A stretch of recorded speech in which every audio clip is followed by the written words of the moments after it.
Salam, salam outsider, le débrief commence maintenant.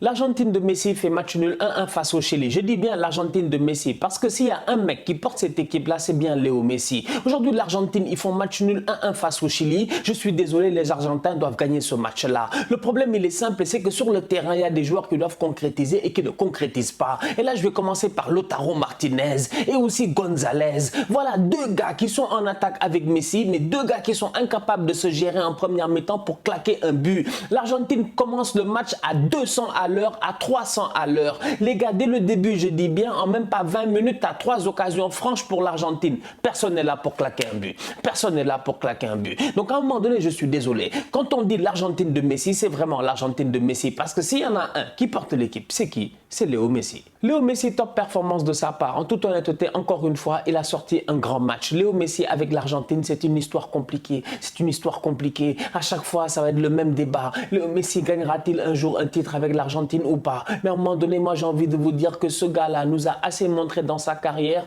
pour qu'on lui donne tout bénéfice du doute. Moi, Léo Messi, je m'en fous. Qu'il ne gagne pas de titre avec l'Argentine ou pas, ça ne change rien dans ma vie. Mais une chose est certaine, c'est qu'aujourd'hui, il a rendu honneur à Maradona. En début de match, on arrive, c'est bien, belle petite animation pour Maradona qu'on a perdu cette année. Et comme je dis, le plein d'œil du destin, ce serait quoi? Que Messi gagne la Copa América, l'année du décès de Maradona. Maradona est décédé cette année, franchement, mais que le karma aide Messi. Mais le problème, c'est que le karma essaie d'aider Messi, mais il y a des boys sur le terrain, ils refusent le karma. Au lieu de frapper le ballon dans les buts, c'est le karma qu'ils frappent en dehors du terrain. Et je parle de qui? De Martinez et Gonzalez. Parce que Léo Messi, aujourd'hui, honneur à Maradona, il claque un coup franc et un très beau coup franc à Claudio Bravo. En sachant pertinemment que Claudio Bravo, c'est une des bêtes noires de Léo Messi en Copa América et en Amérique du Sud. Aujourd'hui, il réussit à prendre l'avantage sur Bravo. Mais à côté de Messi, je suis désolé, pour que cette équipe d'Argentine-là puisse aller loin dans cette compétition-là et pour que cette équipe d'Argentine-là soit compétitive au courant de cette compétition, il faudrait qu'à côté de Messi, il y ait des joueurs qui soient performants.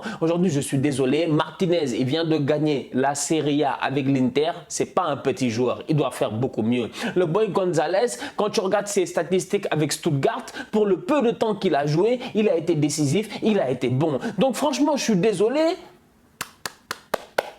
Quand est-ce que les autres vont faire un effort autour de Léo?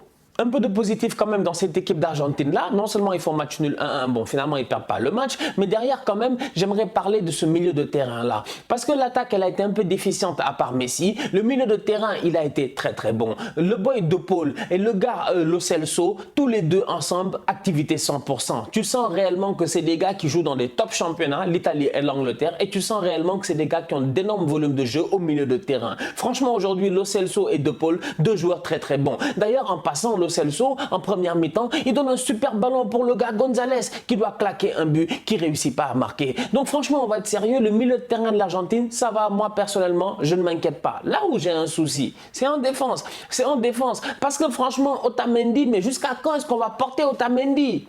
Jusqu'à quand on va porter Otamendi? Otamendi, chaque année, on est là. Chaque année, il nous stresse. Chaque année, il nous pose problème. Otamendi, gère-toi. Otamendi, sois dangereux. Otamendi, s'il te plaît, sois alerte. À l'âge que tu as, tu n'es plus alerte.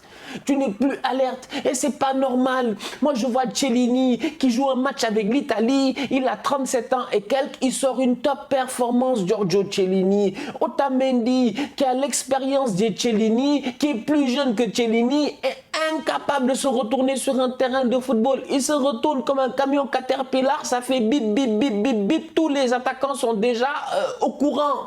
Franchement, je suis désolé. Aujourd'hui, cette équipe d'Argentine-là, et je répète encore une fois, et ça revient à ce que j'ai dit au début du débrief, c'est l'équipe de Messi. Franchement, c'est l'équipe de Messi. Beaucoup de blablabla, tout ça là, c'est l'équipe de Messi. C'est lui le meilleur joueur de cette équipe-là. Et il n'y a personne, je dis bien, qui arrive même à l'aider en fait, ou à le suppléer. Je m'attends à avoir beaucoup plus au courant de la compétition de cette équipe-là, parce qu'il va falloir que les gars autour de Messi, ils se réveillent. Et là, je parle de qui? Comme j'ai dit, Lautaro Martinez, le Boy Gonzalez, que ce soit les Sergio Agüero, les Angel Di Maria, ou même Correa en fin de match qui a quand même fait une petite rentrée rapidement. Il y a plein de joueurs, je dis bien, qui doivent se réveiller dans cette équipe-là. Défensivement parlant, il n'a pas beaucoup d'options. Donc Otamendi, gère-toi, fais des efforts. Parce qu'on se rappelle très bien que le Brésil bat l'Argentine en demi-finale de la dernière Copa América. J'ai pas oublié ce match-là parce que je l'avais débriefé, le débrief est encore en ligne. C'était il y a 2 ans. Et Otamendi, ce soir-là, dans le débrief, je l'avais dit,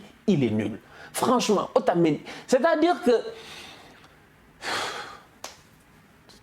j'ai pas besoin de beaucoup parler, quoi. C'est un gars de Manchester City, Otamendi. On le connaît très bien. Franchement, il n'a pas le niveau. Du côté du Chili, Alexis Sanchez n'était pas là, il était blessé. Donc du coup, Alexis Sanchez, peut-être qu'il va faire son retour au courant de la compétition. Je l'espère vivement. Parce que cette équipe du Chili-là, même malgré l'absence d'Alexis Sanchez, offensivement parlant, ils sont dangereux. Ils sont constamment dangereux. Tu as des gars, je dis bien, sur les côtés qui débordent, qui font des centres, qui sont emmerdants. Au milieu de terrain, tu as un Vidal toujours dans la hargne, dans le combat, constamment dans la confrontation. Arturo Vidal, la preuve, il va chercher un penalty qui est largement mérité. Donc franchement, aujourd'hui, cette équipe du Chili là, qui a déjà gagné 2 Copa América lors des ils ont gagné 2 des 3 dernières Copa América, non, n'est-ce pas? Ils ont gagné la Copa América, après ils ont gagné la Copa América Centenario, si je ne me trompe pas, et après c'est le Brésil qui gagne. En tout cas, bref, ils font des Copa América chaque année en Amérique du Sud. Mais le Chili, quand même, ces 10 dernières années, ils ont au moins gagné 3 Copa América, peut-être. Mais bref, ils gagnent constamment. C'est une équipe qui a une mentalité de gagnant. Et ça se voit sur le terrain à travers certains joueurs, franchement. Non seulement au milieu de terrain, ils ont Arturo Vidal qui est un vétéran qui ne lâche rien et qui sur le terrain quand même, c'est vrai que Vidal on l'a beaucoup critiqué, soit au Barça ou à l'Inter, mais arrivé en équipe nationale, c'est différent. Franchement, c'est différent. On parle ici d'un petit championnat, on parle ici d'une coupe et d'une coupe, je dis bien, continentale. Les gars, quand ils arrivent, tu as l'impression qu'ils sont métamorphosés. Vidal est plutôt sur la fin et Vidal est là pour entourer la jeunesse du Chili. Et cette jeunesse du Chili-là, quand même, qu'on le veuille ou non, elle a autour d'elle quand même pas mal de joueurs très expérimentés. Des Arturo Vidal, des Mauricio Isla, des Claudio Bravo. Claudio Bravo, il sort encore une top performance aujourd'hui. Donc franchement, le Chili, comme je dis, sans Alexis Sanchez, ils s'en sortent. Ils font 1-1. Et à mon humble avis, voilà une autre équipe qui petit à petit va monter en puissance dans cette compétition-là. Et quand je vois le niveau de la Copa América, après avoir vu le match du Brésil hier, l'Argentine aujourd'hui et le Chili, ça promet. Très bon match de la part de l'axe central du Chili. Ça aussi, il faut en parler quand même. Gary Medel, Maripane, ça marche. C'est bizarre. C'est comme Astérix et Obélix. C'est-à-dire que Medel, il est tout petit, comme 3 pommes. Et l'autre, il est tout grand, comme Hagrid dans Harry Potter. Franchement, c'est incroyable. 2 joueurs avec 2 physiques totalement différents, mais ça n'empêche en rien sur le fait que sur le terrain, ils sont très complémentaires. Donc aujourd'hui, franchement, je sais pas, la Copa América, c'est le bordel. Franchement, je suis désolé, je regarde l'Euro la matinée.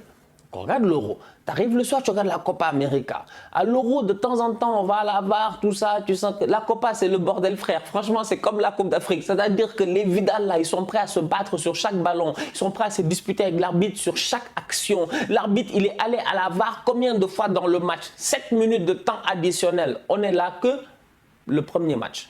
C'est-à-dire même pas on est au 2e, au 3e match, tout, c'est le premier match. Je vous dis, cette Copa América là, cette année, en tout cas une chose est certaine, c'est que l'année du décès de Maradona, comme j'ai eu à dire, moi je souhaite que Messi gagne la Copa América. Maintenant une chose est certaine, c'est que les Brésiliens à domicile, vous-même vous savez, ils sont presque injouables. Félicitations à Emiliano Martinez, gardien d'Aston Villa, gardien de l'Argentine, qui a joué aujourd'hui son premier match de la Copa América. Le gars, il a 28 ans, 29 ans si je ne me trompe pas. C'est un ancien gardien d'Arsenal. Il y a 2 ans, il était à Arsenal. Il fait une fin de saison extraordinaire quand Leno, le 2e gardien allemand, se blesse.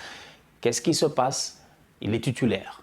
À la fin de la saison, il a un choix. Soit il reste numéro 2 de Leno, soit il part. Il décide de partir à Aston Villa. Il arrive à Aston Villa. Il fait une saison extraordinaire. Aujourd'hui, il est numéro 1 en Argentine. La raison pour laquelle il avait quitté Arsenal, c'est parce qu'il voulait être numéro 1 en Argentine à la Copa América. Il l'avait dit. C'est la raison pour laquelle il a tout tenté pour aller à Aston Villa. Il a réussi à Aston Villa. Donc franchement, en toute honnêteté, bravo à Martinez qui a mis sur le banc Marquezine et Armani, des vétérans de cette sélection-là. La famille, on se capte très bientôt pour un nouveau débrief. D'ici là, continue à liker, continue à partager. On s'abonne, on s'abonne, on s'abonne. On est ensemble, on reste en santé. Tous outsiders.